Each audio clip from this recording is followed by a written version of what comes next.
Bonjour à toutes et tous, je m'appelle Chloé et je suis heureuse aujourd'hui de vous raconter comment l'impact a changé ma vie. Mais avant ça, entre nous, 2023, plutôt une sacrée année, non? Avec tous ces défis pour la planète, pour lutter contre le dérèglement climatique, avec toutes ces populations qui meurent de faim, ces inégalités croissantes. Mais entre nous, aussi et surtout, tellement de défis pour nous. Pour notre équilibre financier, notre équilibre personnel, gérer nos proches, nos familles, trouver un job qui a du sens, faire des études qui ont du sens, et puis en plus de ça, être aligné dans notre corps et notre esprit. Allez, dites-moi la vérité. Qui parmi vous galère à trouver son équilibre? Qui parmi vous maintenant se sent concerné par les défis de notre planète? Et enfin, qui parmi vous est déjà en action, engagé dans une asso, qui aide ses proches, qui fait des études qui ont du sens, un job qui a du sens? Et attention, à Toulouse, l'aéronautique, ça ne compte pas. Yes. Bah moi, c'est pareil. J'ai beaucoup galéré. Je me sens très concernée par les défis de notre planète et je me suis mise en action. Et c'est justement ce passage à l'action qui m'a permis de trouver mon équilibre et surtout de me trouver. Allez, je vous raconte comment je suis passée d'étudiante éco-anxieuse à entrepreneur engagée. Tout d'abord, l'impact commence par la prise de conscience. La prise de conscience qu'on vit dans notre lieu. Qu'à l'autre bout du monde, les populations meurent. Que les populations meurent de faim, loin de chez nous ou en bas de chez nous. Mais comment ça, on consomme 1,7 terres? Mais comment ça, on a dépassé les 6 des 9 limites planétaires? Mais comment ça, on émet tellement de CO2 de par nos modes de production ou de consommation que cela met en péril la vie sur Terre et celle des générations futures? Comment ça, on dit qu'en 2050, il n'y aura plus de plastique, de poissons dans les océans? Est-ce que c'est de notre faute tout ça? Est-ce qu'on a choisi d'y contribuer? Quelle est notre part de responsabilité? Pour ma part, j'ai décidé que ce monde-là, je ne voulais pas y contribuer. Et j'ai décidé que j'allais faire de ma vie professionnelle une mission autour de l'impact environnemental et social. Et qu'en plus de ça, j'allais faire valoir ma voix et mes choix. Que cela plaise ou non. Bon, autant vous le dire, l'engagement pour le changement n'a pas toujours été facile. Il faut faire face à beaucoup d'incertitudes et faire face à la résistance au changement, y compris la nôtre. De mon côté, pendant 24 ans, je vivais une course effrénée à l'équilibre. Bon, je vivais à Paris. À Paris, au quotidien, la course est plutôt un sport national. Mais bon, c'était ça mon but dans la vie. Courir, toujours plus vite, avec le sourire et en ne tombant pas. Parisienne, j'ai eu la chance d'avoir une vie plutôt remplie, équilibrée. Une prépa, une école de commerce, des agences et cabinets de conseil. Ma vie était tracée et sur les rails de la réussite. Oui, mais moi, au fond, je sentais que quelque chose là n'allait pas. Je sentais que je n'étais pas complètement alignée avec moi-même. Qu'est-ce que j'ai fait? J'ai décidé de m'engager. Bon, au début, j'ai commencé par des choses très simples, accessibles, autour de moi. Je me suis engagée dans l'association étudiante de développement durable de mon école. Je me suis engagée auprès d'une association de préservation des animaux. J'ai participé à des manifestations avec des amis. Et tout ça, franchement, j'adorais. Bref, j'ai mis un pas devant l'autre. Et un jour, j'entendais beaucoup de gens parler d'être à leur compte et que ça les rendait heureux. je me suis dit à ce moment-là, pourquoi pas moi? Alors, ni une, ni deux, en quelques clics, j'ai monté mon statut d'auto-entrepreneur et puis j'ai pu accompagner des startups qui œuvrent pour un monde meilleur. Et en plus, j'étais un peu rémunérée. Ça, c'était trop bien.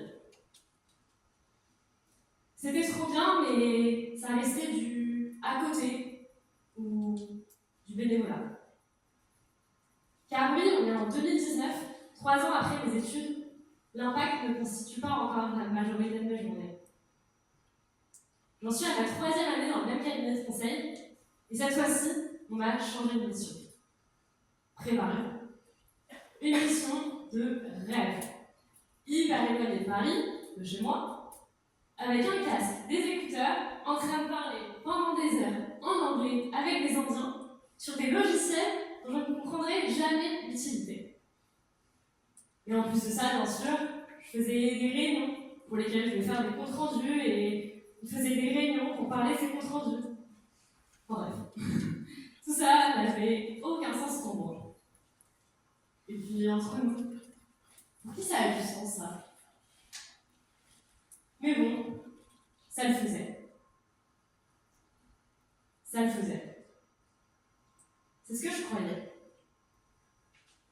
Car on est en juin 2019 et mon corps me parle. Il me parle bien fort. Ce matin-là, je suis incapable de me lever du lit. Et en fait, c'est à ce moment précis que j'ai réellement compris que quelque chose n'allait pas. Et puis là, alors, plein de questions.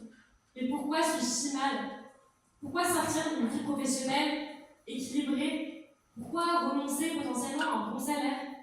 Pourquoi repenser ma vie professionnelle, peut-être personnelle? Pourquoi repenser la façon dont j'agis sur le monde? Seul. À ce moment-là, on prend une grande bouffée d'air frais. Et vous allez le faire avec moi. On inspire. On expire. Allez, encore une fois. On inspire. On expire. Et on décide aujourd'hui ensemble de suivre ce que nous dit notre corps, notre esprit, nos envies et nos intuitions. Et surtout, notre cœur. Moi, ça y est, à ce moment-là, je savais que j'allais emprunter un autre chemin, celui de mon destin, celui de l'impact. Alors, à ce moment-là, j'ai fait ce que certains font, ou que beaucoup d'autres rêvent de faire, mais ont parfois peur. J'ai tout quitté. Tout quitté, non pas pour retrouver un monde meilleur ailleurs, non. J'ai tout quitté pour me retrouver. Ou devrais-je dire, me trouver. C'est à pas moins de 17 000 km de Paris à Sydney que je me suis retrouvée. Bon, je vous dis tout de suite, c'est clairement pas la peine d'aller aussi loin pour pouvoir se retrouver. Juste changer d'air, changer d'environnement, ça fait du bien. Là-bas, après des mois de recherche, des mois de rendez-vous, d'échecs, de candidatures, de peurs, de pleurs, une opportunité de dingue s'offre à moi. Celle de co-construire le premier accélérateur de start-up sur l'économie circulaire. Bon, au début, j'étais hyper mal payée. Et puis, je comprenais pas tout, avec la balle et les accents australiens. Et puis, il y avait ma mère aussi, qui arrêtait pas de m'appeler, et qui me disait, mais qu'est-ce que fait ma fille? Pourquoi elle a besoin d'aller à l'autre bout du monde? Pourquoi n'est-elle pas heureuse en France avec un bon job et un bon salaire? Autant vous dire que tout ça, moi, je m'en fichais. Car je sentais que c'était ça, mon destin. Et je sentais que tout le reste allait suivre, et surtout, que j'allais me débrouiller. Et finalement, je ne regrette en aucun cas ce choix. Car c'est là que j'ai plongé dans ce qui fait une grande partie de mon métier aujourd'hui de consultante, l'économie circulaire. L'économie circulaire, en gros, c'est faire en sorte que les déchets n'existent pas. Plus de 90% de notre économie se base sur une économie linéaire. Parce que oui, on est archi mal en les humains. On extrait les ressources, on fabrique, on produit, on distribue, on consomme et puis on jette. Et tout le surplus, on décide d'appeler ça un déchet. Des solutions? L'incinération, l'enfouissement, l'envoi de nos déchets à l'autre bout du monde. Tout ça, ça représente environ un tiers de nos déchets. Ah, la solution magique, le recyclage. Mais saviez-vous que seulement 2% des déchets plastiques sont recyclés en boucle fermée, c'est-à-dire sans perte de matière? Mais pourtant, rien ne se perd, rien ne se crée, tout se transforme, nous disait Antoine Lavoisier. Dans la nature, en fait, les déchets, ça n'existe pas. Et bien dans l'économie circulaire, c'est pareil. On fait en sorte qu'un déchet soit une ressource. Et le but du jeu, c'est de garder un maximum de valeur en circulation. Et là, les solutions, il y en a plein. Le recyclage, la réparation, la réutilisation, le reconditionnement. Bref, plein de mots qui commencent par R. Et ça, c'est faisable à l'échelle individuelle, à l'échelle des entreprises, à l'échelle territoriale ou encore nationale. Alors, on se met en route vers un nouveau modèle durable? Moi, ce que je comptais faire en Australie, j'étais plutôt bien. Mais à ce moment-là, le Covid passe par là. Là, c'est simple, ni une, ni deux, je plie mes bagages et c'est reparti pour retour en France. Mais là, qu'est-ce que je vais faire? Encore des recherches, encore de la résilience, du travail, de la persévérance, du réseau, des candidatures, des échecs, des refus. Et puis un jour, une opportunité s'offre à moi. Développer le premier salon des métiers et formations à impact à Paris. Là, je me dis, génial, un job en fait. Mais très rapidement, je sens que je ne suis toujours pas alignée avec moi-même. Je sais pas, les équipes, le stress, les modèles économiques, le fait qu'on ne prend pas assez en compte mes opinions. Je sais pas, quelque chose ne va pas. En juin 2021, mon corps me parlera à nouveau. Et cette fois-ci, bien fort comme il faut. Un truc vient me chambouler de l'intérieur, et ce matin-là, je suis incapable de sortir du lit. Il m'aura fallu des mois pour m'en remettre. Ce qui m'a sauvée, ce petit carnet. Ce petit carnet dans lequel je vous encourage à tout mettre à plat. Ce que vous aimez, vos formations, pourquoi vous avez choisi ces études, vos envies, vos ambitions, là où vous voulez habiter, vos rêves personnels et professionnels. Vous mettez tout à plat. Alors vous aussi, comme moi, osez prendre le temps de tout mettre à plat et de poser par écrit vos rêves afin de les concrétiser. Forcément, au début on se dit, ne suis-je pas un rebelle? Est-ce vraiment possible de vouloir la vie parfaite, que ce soit au niveau personnel ou professionnel, et en tout cas celle qui nous convient le mieux? Est-ce normal d'oser tout quitter pour enfin mener la vie qu'on a toujours rêvé? La réponse, c'est oui. De mon côté, ni une ni deux, je déménage à Toulouse, la ville rose de mes études, et je décide de créer ce qui fait ma mission de vie professionnelle aujourd'hui. Les Halles de la transition. C'est quoi? C'est surtout exactement ce qu'il me fallait à moi pour m'épanouir. C'est un réseau de lieux à impact. Des lieux cool dans lesquels je me voyais travailler. Des lieux de rencontre, de partage autour de l'impact environnemental et social. Et puis, j'avais quand même envie d'utiliser tout ce que j'avais appris dans mes études au service d'une cause qui me tient à cœur. Quel culot! J'ai même monté mon agence conseil en RSE et économie circulaire.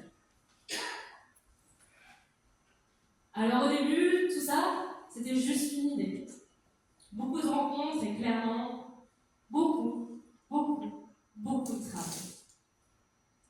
De la résilience et de la détermination. Du travail acharné, c'est sûr, mais pas pour quelqu'un d'autre. Pour vous, pour votre bonheur et votre épanouissement. Et alors, je vous dis tout de suite, les gens vont vous mettre des bâtons dans les roues, vous encourageront à prendre une autre voie. Mais ça, c'est pas grave. Regardez. À 3, on met la tête à droite. 1, 2, 3. À gauche. On refait. À droite. À gauche. Ben voilà. C'est aussi simple que ça. Il suffira de prendre du recul sur les choses et puis d'esquiver les mauvaises ondes. D'esquiver les gens peut-être qui ne vous comprennent pas à cet instant présent. Et puis de commencer enfin à vous écouter. En fait, je vous encourage toutes et tous à trouver les pièces manquantes à votre puzzle intérieur. Et au fur et à mesure des années, j'ai fait une découverte qui a changé ma vie. L'impact n'est pas seulement ce que nous faisons pour le monde ou pour les autres, mais c'est avant tout ce que nous faisons pour nous. Penser aux autres, au collectif, à la planète, c'est certain. Puis c'est pas moi qui me dirai le contraire. Mais pensez d'abord à vous, à être aligné avec vos valeurs, à être aligné entre votre esprit, votre corps et votre cœur. Et après ça, vous verrez, croyez-moi, vous allez tout péter. Et finalement, j'ai réalisé que l'impact ne se limite pas à la manière dont nous influençons le monde qui nous entoure, non. Mais aussi et surtout à la manière dont il nous transforme en retour. Alors aujourd'hui, je vous encourage toutes et tous à réfléchir à l'impact que vous voulez voir sur le monde et à prendre des mesures pour faire la différence. Alors engagez-vous. Engagez-vous non pas pour la planète, pour les autres. Engagez-vous pour vous. Osez dire non. Osez monter vos projets. Osez prendre des risques. Osez vous faire kiffer. Osez enfin vous écouter. Bref, osez vivre la vie que vous voulez pour voir vos rêves se réaliser. Merci d'avoir été là.